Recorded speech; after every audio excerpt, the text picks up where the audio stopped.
Et on va finir l'émission en parlant encore d'animaux et de cirque, de spectacle. En tout cas, j'ai le plaisir de recevoir Jean-Philippe Noël. Bonsoir. Bonsoir. Vous êtes le président du festival Lecture aux animaux qui aura lieu du 17 au 19 mai ce week-end. On en parle dans un instant.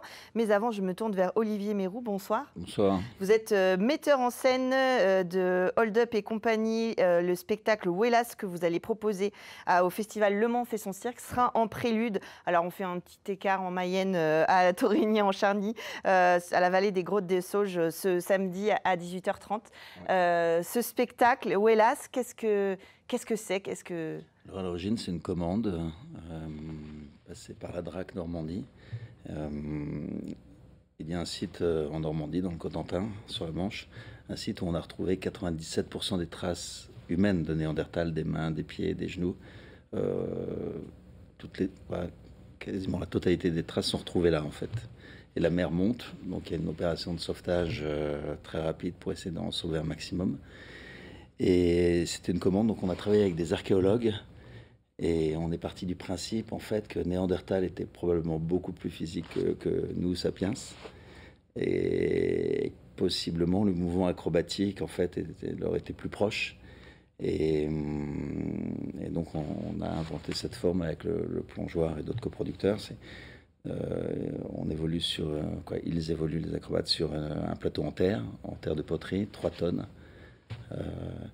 Et c'est comme ça un peu la rencontre supposée entre Néandertal et Sapiens, sans parole, c'est pour tous les publics, et avec une acrobatie qui est vraiment très très liée à la terre, qui est pas, on mise pas tant sur la performance, même si c'est extrêmement physique, mais on mise pas tant sur la performance, mais plus sur la proximité entre eux et nous en fait, et c'est de dégager cette longue lignée humaine qui est la nôtre et dont on est momentanément responsable. Alors c'est vrai que moi, en regardant, en lisant les informations sur le spectacle, je me suis fait cette réflexion, c'est que souvent quand on imagine des traces, on se dit quel objet, quelle forme, mais on se dit rarement quel mouvement il faisait en fait. Exactement. Or quand on va sur le site, et moi j'y étais avec des acrobates, tout de suite ça leur a inspiré des mouvements. Il n'y avait pas la volonté chez Néandertal, ces traces-là, elles ont 80 000 ans peut-être, de poser une main pour laisser une trace en fait. Oui, bien sûr. Donc c'est vraiment des instants de la vie en fait, des pieds d'enfants qui courent, qu'on imagine courir. Et là après c'est toute la subjectivité, quoi. Qu'est-ce que ça peut être et... C'est très proche de l'animal aussi, un peu comme on chasse la trace, savoir où on était et qu'est-ce qu'on faisait à ce moment-là. Totalement. Et du coup, le fait de le faire dans des lieux du patrimoine comme à Saulges, par exemple, que je viens de découvrir, qui est un endroit incroyable. Oui, qui est un musée qui est déjà un lieu de la préhistoire. C'est vraiment un endroit incroyable. Je ne savais pas que c'est quoi, je viens de le découvrir. Et je ne sais pas, il y a peut-être un trait d'union en fait entre eux et nous. Et puis voilà, donc c'était intéressant. Et puis le langage acrobatique, on est vraiment que sur le langage acrobatique, donc c'est un vrai langage complet. Comme la danse, il y a quelque chose de très animal, il y a quelque chose qui peut être de l'ordre de la violence ou de l'humour. C'est assez proche de la vie, en fait. Donc je crois que ça parle à peu près à tout le monde. Petit ou grand, chacun lit ce qu'il a à lire. Se projette dans le spectacle. On vous retrouvera les 29 et 30 juin, on retrouvera le duo sur la promenade Newton au Mans. Alors pardon, je suis un peu chauvine, mais voilà, mais ce sera le même spectacle, même si on ne sera pas en train de chercher, pas devant une grotte, mais on sera sur notre promenade à nous. Le but, c'est vraiment chacun observe pendant une heure de spectacle. En fait, tout le monde est devant de la terre, et une terre qui est marquée par des traces. Donc chacun. Et à la fin, souvent des spectacles, d'ailleurs, les enfants viennent automatiquement sur la terre. Ils ont le désir de monter sur la terre. Ouais. C'est quelque chose qu'on a un peu oublié. Je dis, c'est un peu une tarte à la crème, mais même moi qui vais à la montagne, on la regarde pas tant que ça, la terre, en fait. On la travaille un peu et tout, mais elle nous porte malgré tout, et c'est presque l'artiste le plus exigeant du spectacle, en fait. Oui. Il faut l'humidifier. Il faut faire il faut jouer avec ses contraintes. Exactement, et avec cette belle odeur de terre de poterie, quoi. Un beau spectacle à découvrir. Alors, du côté de Torigny en Charny, ce samedi 18 à 18h30. Et puis, les 29 et 30 juin, on vous retrouve Promenade Newton pour le Manfait son cirque, pour voir ce spectacle qui a l'air très étonnant et qui, en effet, et à voir voilà, en famille, il n'y a pas de problème, ça interroge n'importe quel... Je cherche vraiment travailler sur le tout public maintenant. Oui, le langage est universel en fait. Là, on parle de la Terre, donc... Et de l'universalité de l'expression corporelle. La boucle est presque bouclée. Ce week-end, 17, 18 et 19 mai, on va aussi à Saint-Rémy-du-Val, au logis de Moulins, pour une nouvelle édition de Lecture aux animaux. Jean-Philippe Noël, cette idée, c'est de donner à lire, de proposer des lectures. C'est de faire entendre des textes sur les animaux. Les auteurs ont beaucoup écrit sur les animaux, ce sont souvent des textes qui ont été considérés comme secondaires. On voulait bien que Colette écrive sur les animaux, elle écrivait sur les chats. Bon, c'était une femme qui écrivait sur les chats. Elle a écrit des tas d'autres très belles choses sur les animaux. On ignore souvent que beaucoup d'auteurs comme Zola, Victor Hugo, ou plus anciennement comme Montaigne, ont fait des textes incroyables sur les animaux. Et ce sont ces textes que j'avais envie, qu'on avait envie, l'équipe du festival, de faire découvrir. Donc on a effectivement, pendant 3 jours, on a 5 lectures qui s'adressent, nous aussi, à un public le plus large possible, puisqu'on fait de la philosophie. Alors, oui, c'est ça, il y a un peu 3 temps, on va dire. Le vendredi, on est plus sur l'ouverture philosophique avec des textes... Alors, je tiens à rassurer tout le monde. Cette année, on va faire les textes d'un auteur qui est absolument incroyable, qui s'appelle Chevillard. Et ce sont les animaux qui philosophent, parce que ce sont des animaux dans un zoo qui regardent les hommes. Et ils doivent avoir beaucoup à dire. Et qui ont beaucoup à dire, et c'est totalement désopilant. Et on a fait une petite répétition avec les comédiens.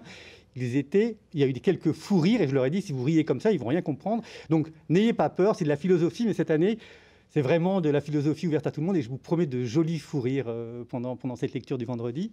Le samedi, c'est de la littérature plutôt généraliste, et on va rendre hommage, alors, avec un an de retard, à un auteur que j'aime beaucoup, qui s'appelle Jean-Henri Fabre, qui est un entomologiste, c'est-à-dire qu'un homme qui a écrit sur les insectes. Et ses textes sont d'une pure beauté. En fait, même si les insectes ne nous intéressent pas, il a la grande écriture du 19e, et c'est vraiment très, très beau. Et le samedi soir, on a la chance d'avoir Julie de Bazac. Alors, Julie de Bazac, que les téléspectateurs de TF1 connaissent bien parce qu'elle est une des récurrentes de Demain nous appartient. Et Julie a accepté de venir jusqu'à nous pour faire un texte d'une autrice tout à fait moderne sur un très beau texte qui s'appelle Le Dernier des Siens, qui est une histoire qui est le représentant des derniers pingouins, qui est une espèce qu'on a totalement anéantie au 19e siècle. Et c'est un roman qui a très bien cartonné il y a 2 ans. Et c'est l'histoire de ce dernier pingouin qui aurait été sauvé par un homme. Et cet homme s'aperçoit qu'il a le dernier représentant de cette espèce. Et c'est un très beau texte qui parle aussi de notre rapport à l'animal. Et puis, le dimanche, on parle aux enfants. Oui, c'est ça. Le dimanche, c'est pour les enfants. Enfin, c'est pour toute la famille. Avec un très beau texte américain qui s'appelle La Rencontre. C'est la rencontre d'un petit garçon avec un blaireau. Et c'est un texte qui a été écrit au 19e siècle dans la grande histoire des romans environnementalistes américains. Et ce texte est recommandé par l'Académie française pour la lecture. Donc, très beau texte, mais que les enfants étudient à l'école souvent. Et puis on finit avec un texte. Ça change de La Fontaine, voilà. J'allais dire. Autre chose parce que bon, voilà, en tant que maman, il n'y a pas de problème avec Jean de La Fontaine, mais il y a peut-être une autre approche des animaux et de la poésie. Exactement. Et donc oui, alors. La Fontaine, moi j'adore La Fontaine, mais pourquoi La Fontaine, en tout cas dans sa poésie, ne sera pas citée? Parce que nous, ce qui nous intéresse, c'est de parler d'animal en tant que tel. La Fontaine, il se sert des animaux pour parler des hommes, et c'est très bien, oui, il fait ça merveilleusement bien, et c'était un grand défenseur de la cause animale. Mais nous, ce qui nous intéresse, c'est vraiment de parler de l'animal en tant que tel, et puis de son rapport avec l'animal. Et en se parlant de rapport avec l'animal, on a un très beau texte de Daniel Pénac, qui s'appelle Cabot Caboche. Et qui est l'histoire d'une petite fille et de son chien. Et c'est un texte que Daniel Pénac a écrit dans les années 80. Ouais. Parce que pour se révolter contre l'abandon des chiens déjà dans les années 80. Et c'est une jolie histoire. Et là, ça va être joué par les 4 comédiens qui vont s'en donner à cœur joie aussi sur scène. Ouais, un texte aussi qui est étudié au collège et qui est, Pénac, c'est devenu presque, il est toujours vivant, mais c'est un classique, classique adulte-enfant. Et voilà, c'est un très joli texte. Et là, pareil, les comédiens se sont partagés les rôles et on est presque au bord du théâtre là. Et alors ces rendez-vous-là, ces lectures, elles sont, enfin voilà, dans le cadre de cette formidable endroit qui est le logis de Moulins, hein, qui est une abbaye, enfin un logis abbatial qui date du XIIe et XVe siècle. Et effectivement, alors, on a une scène en extérieur, devant la façade du château, où quand les comédiens jouent, vous avez les martinets qui nous volent, qui viennent se percher dans le château. Et puis, on a le soir, on joue dans la chapelle, où là, le lieu est plus intimiste.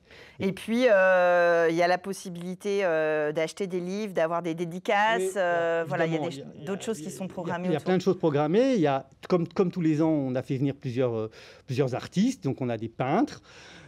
Photographes, avec des nouveaux photographes, tous qui viennent tous de la Sarthe, hein, sont tous des locaux, donc et puis des sculpteurs qui viendront animer le jardin et présenter leurs œuvres. Et puis on a aujourd'hui une petite buvette, un petit endroit pour manger. On va faire des hamburgers végétariens, parce que quand même ça c'est bien. Et puis on fait aussi un anniversaire, et ça je suis très très content qu'on le fasse. On n'a pas eu le temps de l'annoncer, donc je suis assez content de le dire maintenant. On va fêter Ronsard. Parce qu'on ne l'a pas bien fêté cette année. Le ministère de la Culture, j'ai envie de pousser un peu un coup de gueule, l'a légèrement oublié qu'on fêtait les 500 ans de la naissance de Ronsard. Ronsard, il est né pas loin d'ici, hein, il est né au bord du Loir, à la Poissonnière. Il est mort pas loin d'ici, il est mort à Tours. Et Ronsard, on le connaît pour Mignonne, allons voir si la rose. On croit toujours qu'il a fait des poèmes sur la rose. Et en travaillant sur Ronsard, j'ai découvert qu'il avait écrit un bestiaire. Et donc j'ai demandé à une amie comédienne qui s'appelle Claire Mirande de venir lire des textes de Ronsard. Donc elle fera pendant une petite déambulation autour de Ronsard. Et la jolie chose, c'est que lorsque j'en ai parlé au propriétaire du logis de Moulins, à Philippe Fabre, il me dit il faut que je te dise une chose. Le précepteur de Ronsard, il est né au logis de Moulins. Ah donc ouais, la boucle est bouclée. Et j'étais assez fier d'avoir insisté pour faire du Ronsard, parce que tout le monde m'a dit « Ouais, t'es gentil avec ton Ronsard ». Mais bon, et c'est pas des textes toujours faciles, mais voilà, on va fêter on est fiers de fêter aussi son 500e anniversaire. La lecture, l'oralité, ça permet aussi d'accéder à ces textes d'une autre manière. Écoutez, c'est pas tout à fait la même chose que lire. Et surtout de la poésie, et de la poésie dite par un comédien. Oui, voilà, généralement, c'est tellement plus simple à comprendre et tellement plus beau à entendre qu'on se laisse rapporter comme ça. Et puis voilà, et puis on aura tous nos trois autres comédiens, Marie Adam, Xavier Simonin et mon compagnon Jean-Paul Borde, fidèles au poste, voilà, pour animer ces 3 jours de lecture. Alors une bonne idée de sortie, vous pouvez y aller donc vendredi soir plus autour de la philosophie des animaux en rigolant, qui nous regardent depuis leur zoo. Le samedi, la littérature en général, et le dimanche un petit peu plus jeune public, vous pouvez y aller avec vos enfants pour découvrir la lecture et les livres sur les textes sur les animaux autrement. Très bonne idée, merci beaucoup. Merci, on rappelle, si vous voulez toutes les informations, lectureauxanimaux.com. Ouais, on a mis les synthés à l'écran. Merci d'être venu nous en parler. Merci aussi Olivier Mérou d'être venu nous présenter le spectacle Ouellas qu'on a hâte d'accueillir pendant le festival Le Mans fait son cirque pour nous les Sartois. Et puis on se retrouve nous la semaine prochaine à 19h dans Culturel.